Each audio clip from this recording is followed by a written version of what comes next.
Hi, kindergartners. Welcome back to your TV classroom. Today is Tuesday, February 9th. How are you today? Did you have a good night last night? I had a great night playing with Oliver, and we went on a walk, and he was jumping in puddles. He really enjoyed it. Let's take a look at our zones chart. What zone are you in today? How are you feeling? I'm in the green zone with a little bit of blue because Oliver woke up at 3 o'clock and I'm a little sleepy from that. Yes, Mr. Kevin? When you yawn, it makes me yawn. I'm sorry, Mr. Kevin. That's okay. But I'm pretty much in the green zone. What zone are you in today, friends? Thank you for sharing. Now I have a challenge for you. Normally I have you go tell what zone you're in to someone around you, but I want you to practice empathy, and I want you to go ask someone what zone they're in to understand how they are feeling. You ready? It can be your learning buddy or someone around you. Go ask someone what zone they're in today, and then come on back.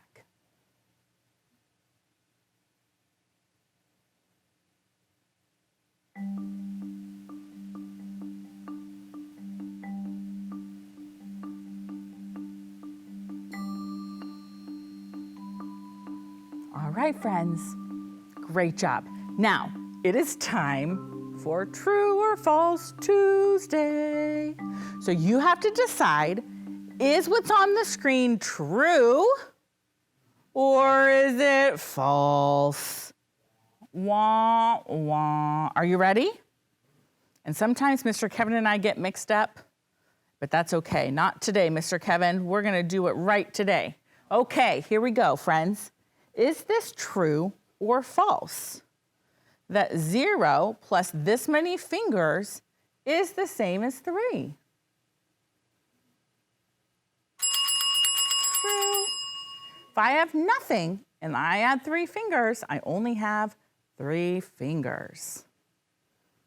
Okay. Is this true or false? I have 2 and I add 2 more. Is that the same as 0?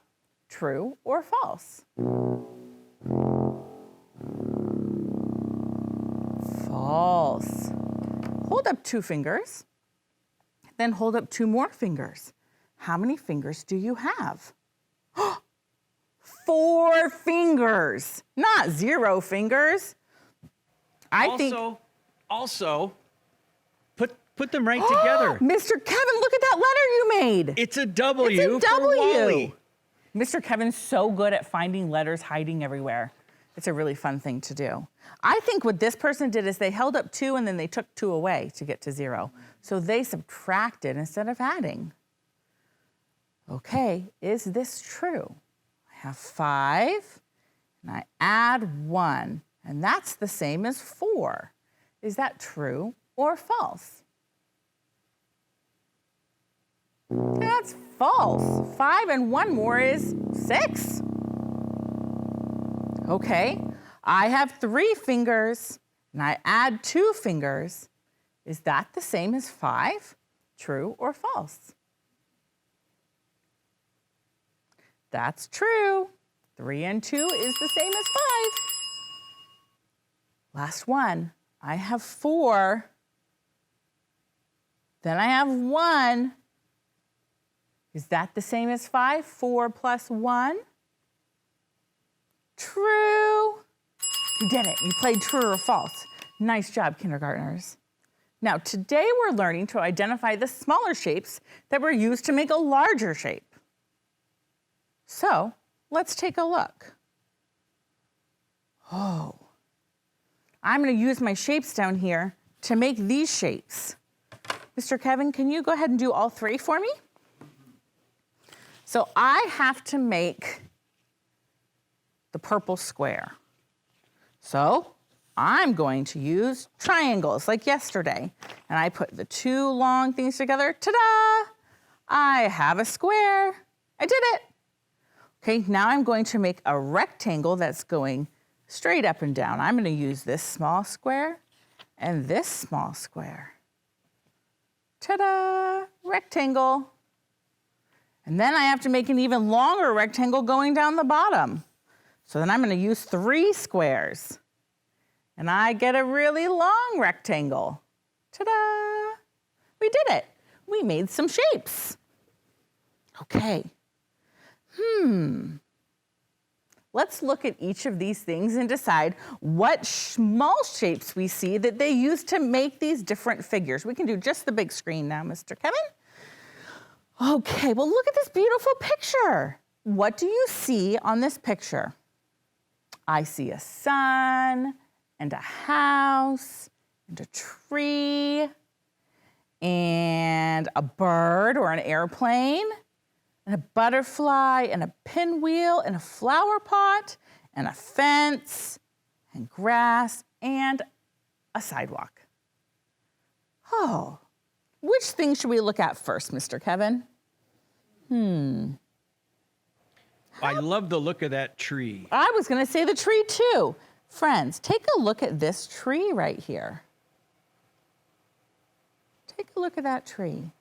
How did they make that tree? What shapes did they use? What do you see?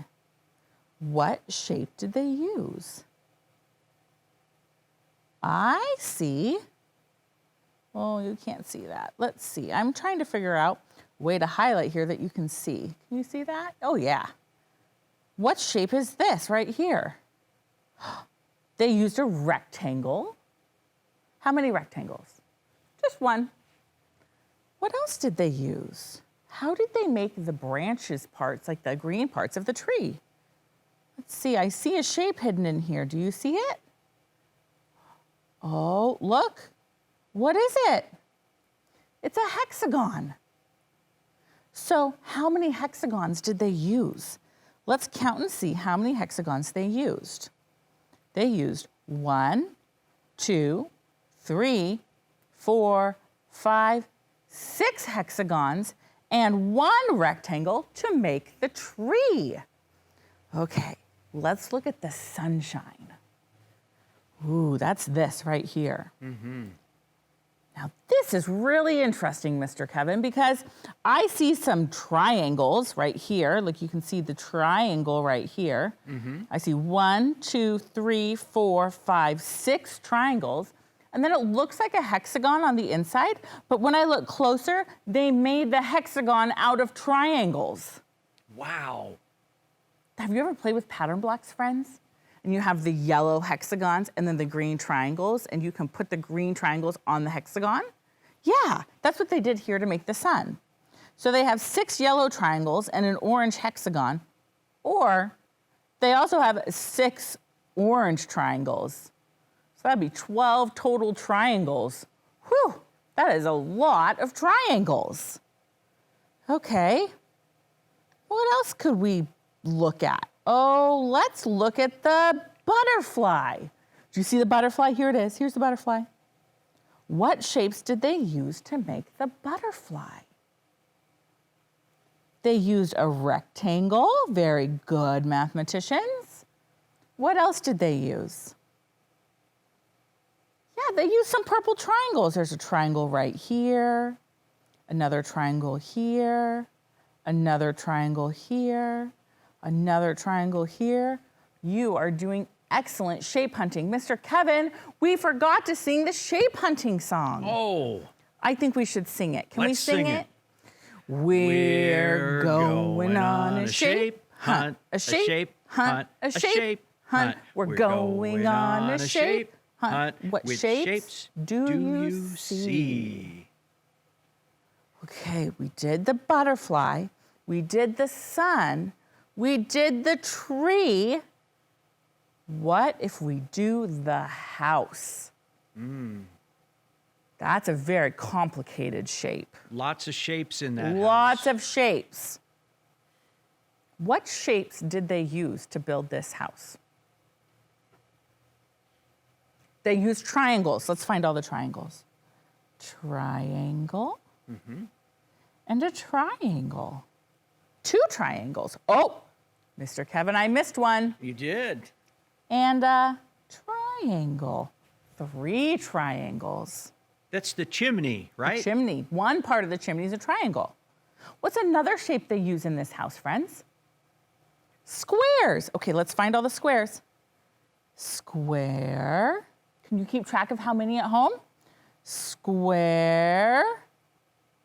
Square. How many squares is that? 3? Square, square, square, square. That's 7. Square, square, square, square. 11 squares. That is a lot of squares. What's the last shape they used to make the house? A rectangle. Okay, let's see all the rectangles. 1 rectangle, 2 rectangles, 3 rectangles, and they made a house. Great job, kindergartners. Mr. Kevin, can you tell me how long I've been going for? I forgot to hit my timer. Thank you so much. 11, yeah. Okay, so now we have to be detectives. They've given us a box with some shapes in it, and we have to figure out which thing from our picture does that group of shapes go with. So let's look here at our first box. We have 1, 2, 3, 4 triangles and 1 rectangle. Which shape over here has 4 triangles and 1 rectangle? What do you think? You know? Which one? Yes, the butterfly. It has a rectangle and then 4 triangles. Very good. Okay. Which shape has 12 triangles? Do you remember from our picture? Which one had all those triangles? Some of them were in the shape of a hexagon. The sun. The sun had 12 triangles.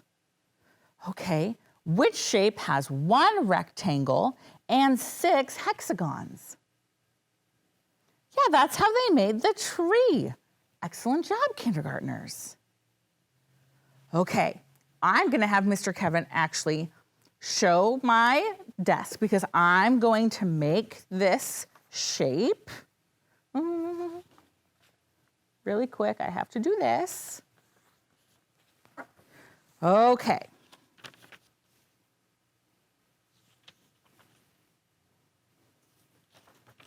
I forgot that I needed to cut these into smaller shapes to make the bigger shapes, but that's okay.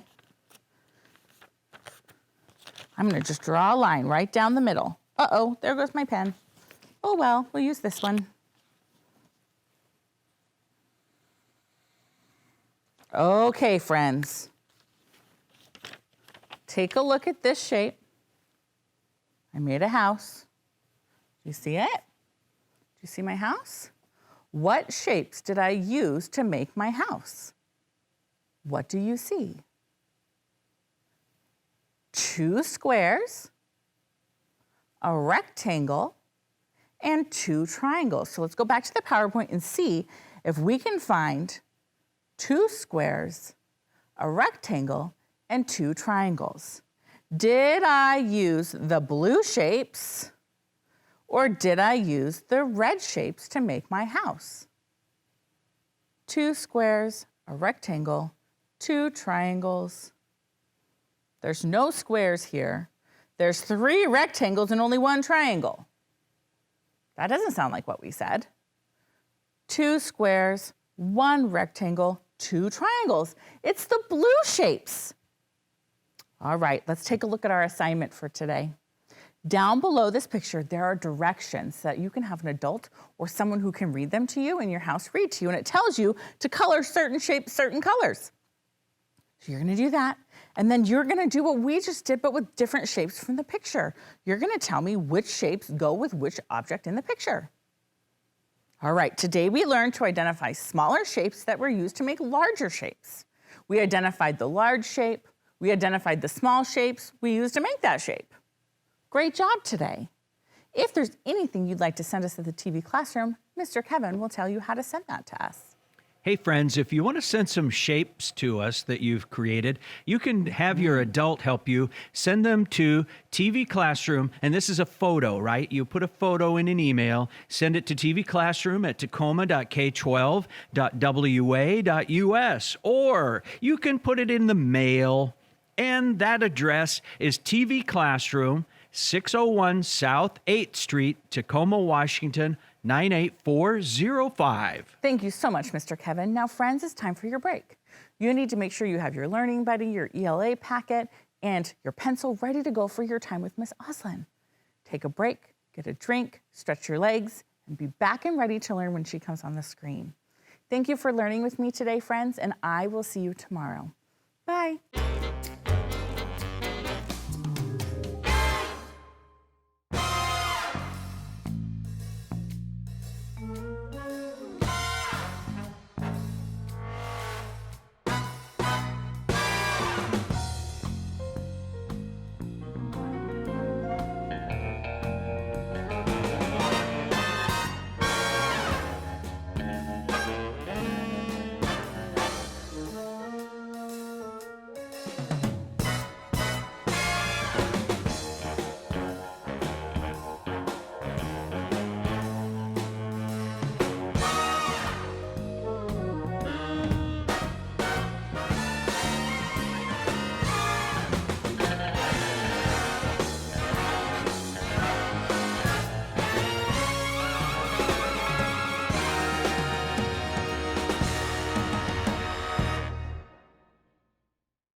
Rules. 1. You have 10 seconds to pick your crewmate. 2.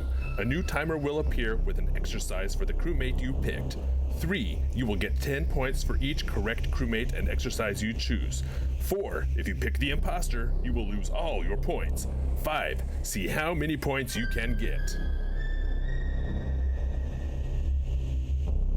Good luck.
kindergartners, welcome back from your break. I see you were so responsible and gathered your materials.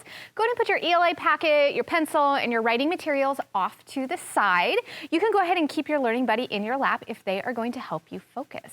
Now, I have to tell you, kindergartners, I have something going on with my eyeball today.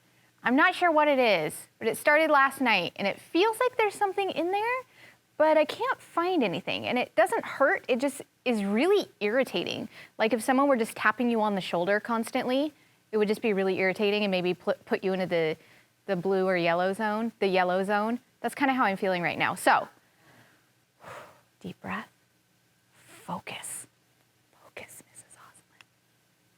Now, let's remind ourselves what your and my job is when we come together today and every day. It's to listen, share, read, and write.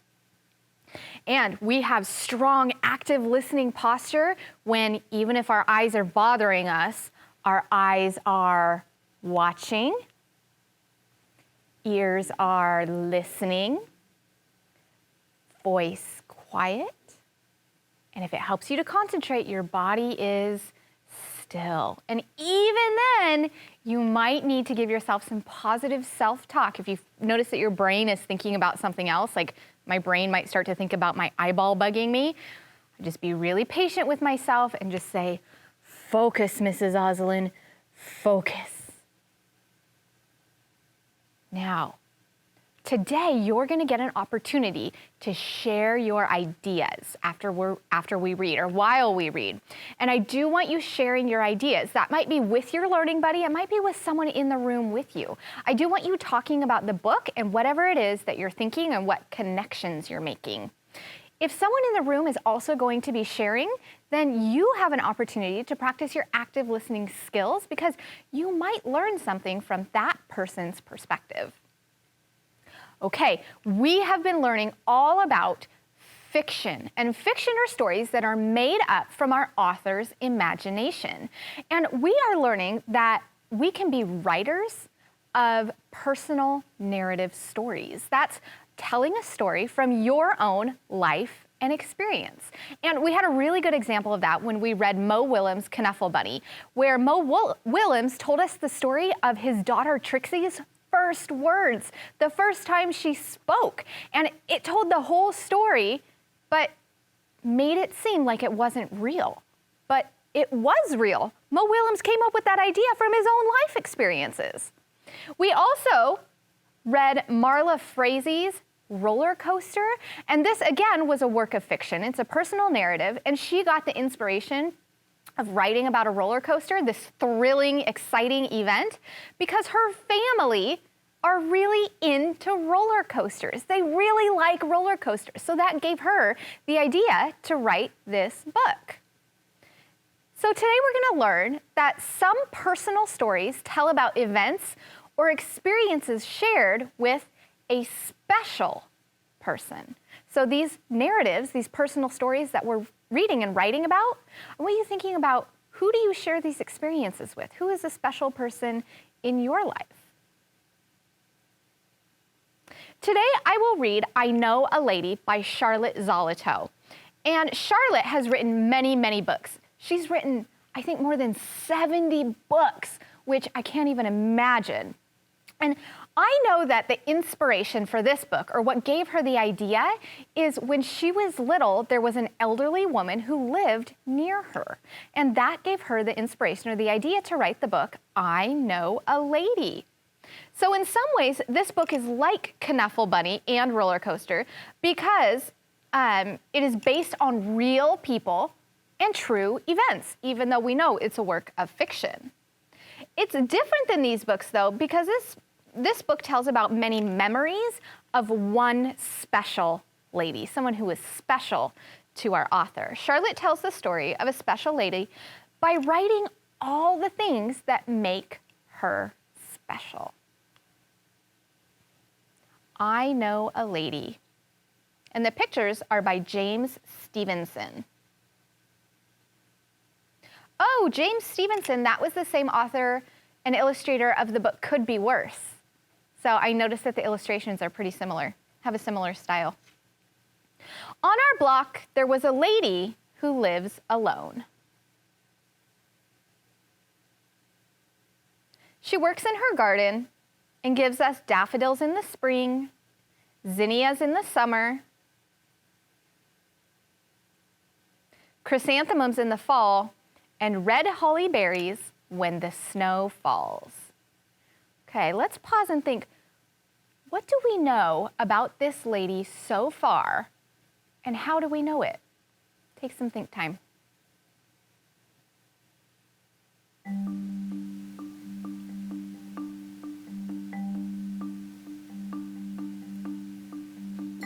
Turn and tell your learning buddy what you're thinking about what we know about this lady so far and how we know it. Mabel, we know that this lady likes working in her garden. And we know that because the author told us and the illustrator showed us in the pictures. We also know that she's very kind and generous because she spends her time working in her garden and then she gives those beautiful flowers away to her neighbors. Now, sometimes Charlotte's words tell us as readers about our characters and about the story.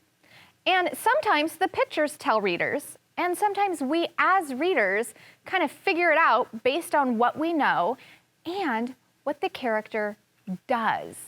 For example, the pictures and the words didn't tell me that the character was kind and generous, but I know that she is based on what she does. She gives away the flowers that she works so hard to grow.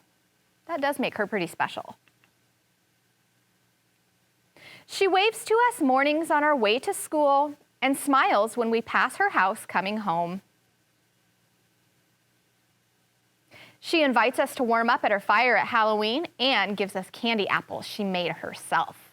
And at Christmas, she asks us in to give her or to see her tree and gives us cookies sprinkled with red and green dots.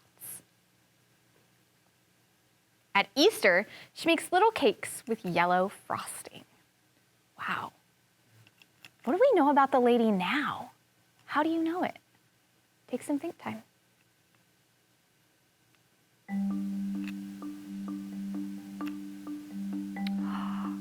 Oh. Turn and tell your learning buddy what you're thinking. Mabel, I noticed these last few pages describe what the lady does for holidays. And I bet Charlotte put those pages together on purpose. They go in the order that things actually happen, starting with the beginning of the school year in September. Next is, if you celebrate it, Halloween, Christmas, and Easter. They go in the order that these events actually happen. Sometimes we see her walking alone along the path in the woods behind the houses. She smiles at me and knows my name is Sally. She pats my dog and knows her name is Matilda. She feeds the birds and puts cream out for the old cat who lives across the meadow. I wonder what she was like when she was a little girl. I wonder if some old lady she knew had a garden and cooked and smiled and patted dogs and fed the cats and knew her name. If I was an old lady and she was a little girl, I would love her a lot the way I do now. Now, who is telling this story? Who's narrating the story? Did you figure it out?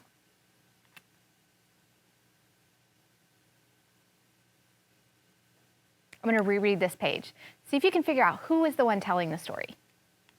Sometimes we see her walking alone along the path in the woods behind the houses. She smiles at me and knows my name is Sally. Sally is telling us the story. And we can assume that Sally is the little girl in the picture because she's standing there while the lady pats the dog's head. The dog's name is Matilda. So in the end, we find out a little bit about Sally too. That's the narrator, that's the person who's telling the story. We know she cares about the lady on her block. And she makes us care about her too by telling her all the things that make her special. She gives flowers, She makes treats. She waves to them and smiles at them when they're coming to and from school. They celebrate holidays together. And the old lady feeds the birds. She feeds the cats. She's a very kind and generous person. And even though we don't know the lady's name, we know enough about her to care about her. And that's because our author gave us examples of the type of person that she is. She uses really simple words and sentences to tell readers exactly what she means and how she feels about the lady who is so special to her. What do you think inspired or gave Charlotte the idea to write this book? Take some think time.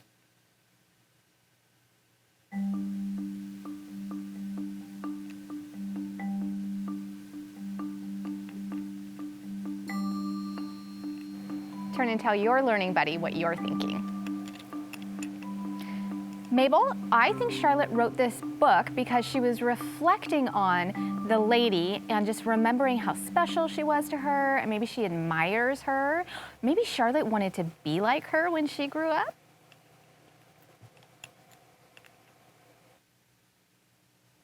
Now, what do you think Charlotte had to be able to do to write this book? Before she could sit down and write anything, what did she have to do? She probably had to sit and think about who is special to her and what makes them so special. And that's what you are going to do for your independent work time. You're going to think about who is someone who's really special to you and what makes them so special. Take some think time right now. Who's special to you and why are they special?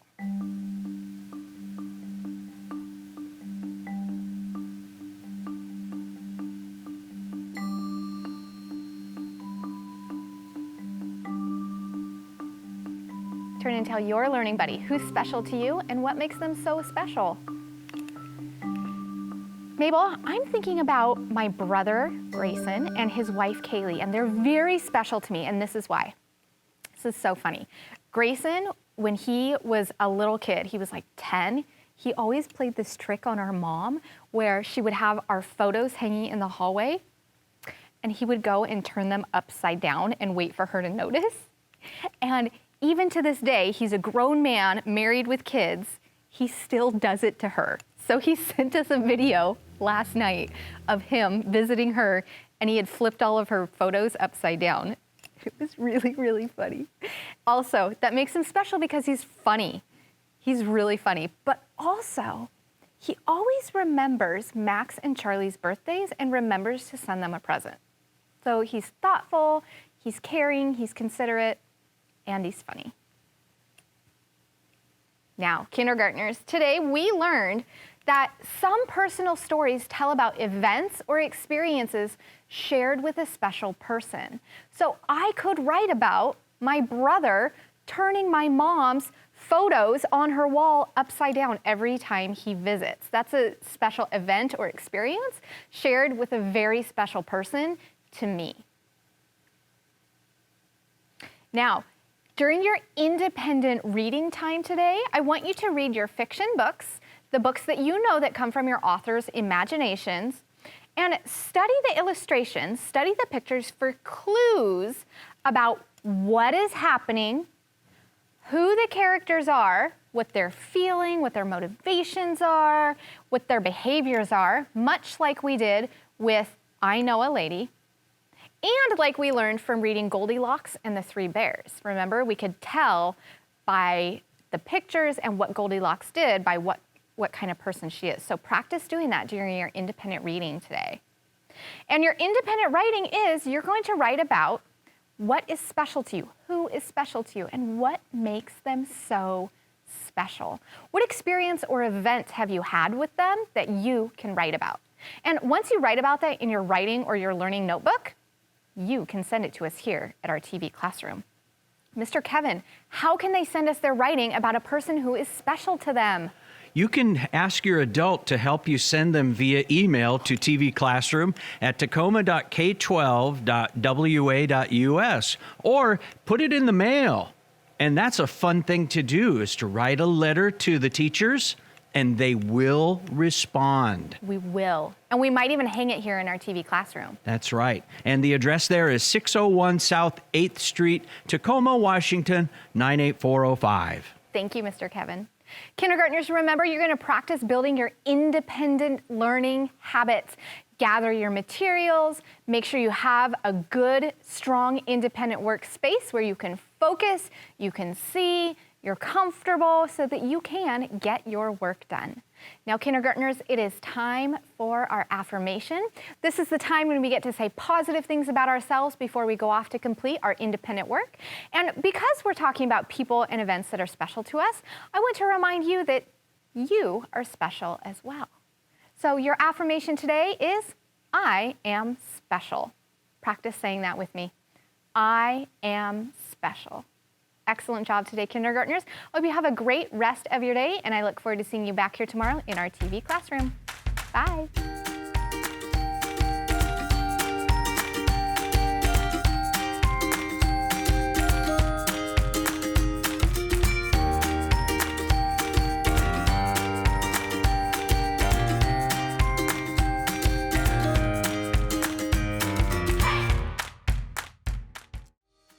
Hey kids, we want to see your work.